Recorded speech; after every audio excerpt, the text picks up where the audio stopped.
55 दिवस झालेले त्या प्लॉटला. बर. त्याचं ग्रीनेस, फुटवा, हां, फुलाची पाहिला संख्या आपण एकदम फुलोर जर पाहिला तर एकसारखा आहे हो.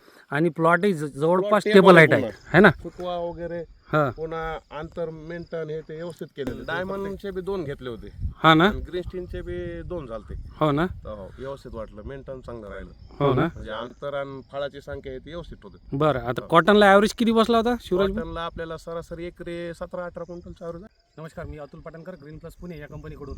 धामणगाव गुगलीतच आहोत आपण आज. माझे जवळचे शेतकरी ग्रीन प्लसचे आणि माझे मोठे बंधूसारखे शिवराज भाऊ डक यांच्या शेतात, याच शेतात आपण कॉटनचाही व्हिडिओ बनवला होता आणि त्यात त्यांना 16 ते 17 क्विंटल पर एकर ॲव्हरेज झाला. 35 एकर कॉटन होतं आणि आज त्यांनी चना जो आहे हा टोटल जवळपास किती एकर आहे? चना आपला आता 25 एकर. 25 एकर चना आहे. तर त्यात त्यांनी फुलग्रीन वापरलेला आहे. तर त्यात त्यांना रिझल्ट काय भेटले हे आपण आज त्यांच्याकडून जाणून घेऊया. पहिल्या फवारणीत त्यांना फुलग्रीन नाही घेतलं, सेकंड स्प्रेला त्यांनी फुलग्रीन घेतलं आणि याच्या पुढची जी फवारणी आहे म्हणजे फ्लॉवरिंगच्या अगोदरची, तर त्यावेळेस त्यांनी फुलग्रीनचा वापर केला. आज जर पाहिला आपण तर टेबल हाईट प्लॉट आहे, जिकडे नाही तिकडे सगळीकडे चोहीकडं आणि एकसारखी वाढ आहे, कुठंच गॅप नाही. आणि लागवड करून आज म्हणजे पेरणी करून आज 55 दिवस झालेले आहे. प्लॉटचं नियोजन अतिउत्तम केलं त्यांनी आणि त्यांचा अनुभव कसा राहिला ते आपण त्यांच्याकडून जाणून घेऊया.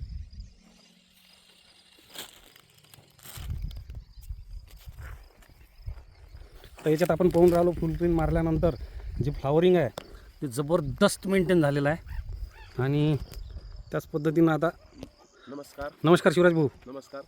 मी शिवराज रामराव डक. तुम्ही पाहू शकता प्रत्यक्षात 55 दिवस झालेले त्या प्लॉटला. बर. त्याचं ग्रीनेस, फुटवा, हां, फुलाची संख्या एकदम व्यवस्थित आहे. शिवराज भाऊ ही पेरणी कधीची आहे? पेरणी 25 ऑक्टोबरची. 25 ऑक्टोबरची. हो.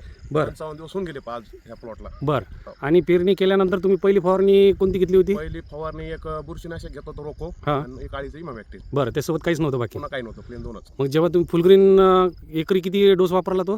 250 मिली एक आपलं 40 ml पंपाला? पंपाला. बरं. हो. आणि ती फवारणी कधी केली फुलग्रीनची?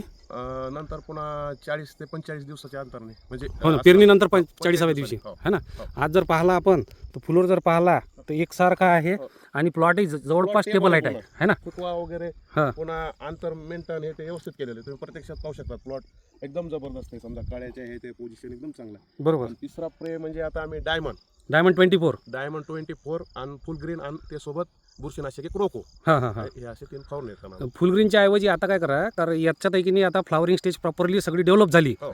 आता डॉर्मन्सी ब्रेक होऊन जे गाठ्या पकडल हो. तर त्यावेळेस तुम्ही ग्रीन स्टीमचा वापर करा, जे आपण पातेकडांच्या वेळेस कॉटनमध्ये वापरलं होतं ते घेऊत मग. हां. 25 मिलीनं ग्रीन स्टीम घ्या आणि 30 मिलीनं तुम्ही डायमंड घ्या, म्हणजे एकरी 200 ml डायमंड आणि 150 ml स्टीम याचा स्प्रे घ्या. Okay, okay. आणि तुम्हाला जो आता कॉटनमध्ये तुम्ही आमचे सगळेच प्रॉडक्ट वापरले, हो, वापरले. फायटर 24, हो, सर. डायमंड 24, फुलग्रीनचे तुम्ही कॉटनला 3 स्प्रे घेतले होते है ना. हो. तर त्याच अनुषंगानं तुम्ही यावर्षी डायमंडचे बी 2 घेतले होते हां ना. आणि ग्रीन स्टीनचे बी 2 झालते. हो ना. हो, व्यवस्थित वाटलं. मेंटेन चांगलं राहिलं. हो ना. म्हणजे अंतर आणि फळाची संख्या आहे ती व्यवस्थित होते. बरं, आता कॉटनला ॲव्हरेज किती बसला होता शिवराज कॉटनला आपल्याला सरासरी एकरी 17-18 क्विंटलचा ॲव्हरेज झालेले आहे यावर्षी हो, या साला. है ना. हो. आणि आता ही जे आपण पाहून राहिलो प्लॉट, तर हा टेबल हाईट प्लॉट आहे. म्हणजे म्हणजे प्लॉट अशा पोझिशनला कुंटली 10-12 कुंटली सहज होऊन जाते एकरला एकरला. है ना.